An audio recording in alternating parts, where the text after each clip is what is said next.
अस्सलाम वालेकुम, कैसी हैं सब प्यारी बहनें, कैसे हैं आप सब? जी जनाब, हमें खनसा लाई है आज आपके लिए छोटे गोश्त की यखनी बनाने का नहायत ही आसान तरीका। इसके साथ साथ ये आपको फ्री में मिलेगी नमकीन गोश्त की जो है ना वो रेसिपी। चलिए अपनी रेसिपी स्टार्ट करते हैं। बिस्मिल्लाहिर्रहमानिर्रहीम। सबसे पहले हमने ली है एक अदद मिट्टी की कढ़ाई। आपको जो भी बर्तन आप यूज़ करती हैं वो यूज़ कर सकती हैं।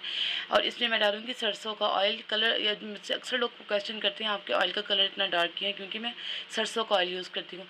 इसमें हम डालेंगे लहसुन अदरक का पेस्ट और इसको हम थोड़ा सा जो है ना हल्का हल्का ब्राउन करेंगे। बहुत ज़्यादा हमने इसको फ्राई नहीं करना या बहुत ज़्यादा हमने इसको ब्राउन नहीं करना। सिंपल जिसमें ना ऑयल में ये मिक्स हो जाए, उसका कलर थोड़ा सा चेंज होना शुरू हो जाए। जो ही अपना कलर थोड़ा सा चेंज करेगा, साथ ही हमने छोटा गोश्त जितना भी है, ये मेरे पास आधा किलो है, तो ये मैंने सारा इसमें डाल दिया है और इसको सिंपल लहसुन अदरक के पेस्ट के साथ हमने हल्का सा जो है फ्राई कर लेना है।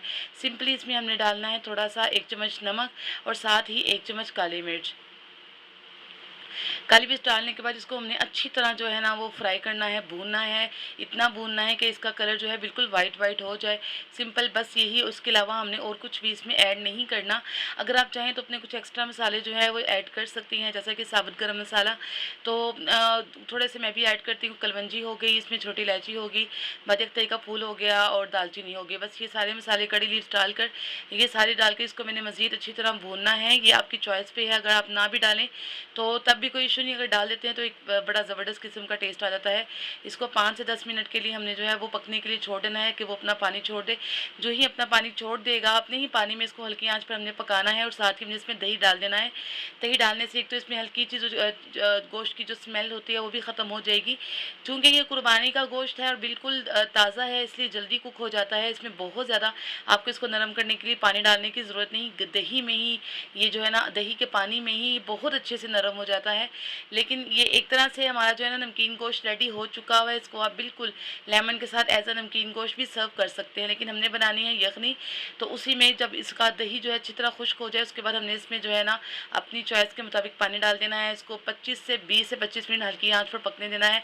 जब अच्छी तरह पक जाए तो लीजिए, आपकी जो ज़बरदस्त किस्म की गर्मा गर्म जो छोटे गोश्त की यखनी है वो तैयार हो चुकी है। बहुत ही टेस्टी बनती है, बीमारों के लिए बहुत ज़्यादा फ़ायदेमंद है। इसमें जो गोश्त की असल ताकत, असल जो अफादियत होती है वो इसमें कायम रहती है, क्योंकि जब हम इसमें सुरख मिर्ची वगैरह या एक्स्ट्रा जो स्पाइसेस ऐड कर लेते हैं तो गोश्त अपनी अफादियत खो देता है। ये बिल्कुल नेचुरल तरीका है जो कि सालों से, अरसा दराज से चलता आ रहा है। यखनी बनाने का बहुत ही आसान, नहायत ही आसान तरीका, और ये बहुत ही टेस्टी बनता है। अगर पानी डाले बगैर आप इसको सिंपल खाएंगे लेमन के साथ तो वो आपका नमकीन गोश्त हो जाएगा। लेकिन अगर आप इसको एज ए यखनी पानी ज़रा डाल देती हैं, थोड़ी सी हल्दी एक्स्ट्रा डाल देती हैं, तो ये बन जाएगी आपकी ज़बरदस्त गर्मा किस्म किस्म की यखनी। उम्मीद है ये रेसिपी आपको पसंद आई होगी।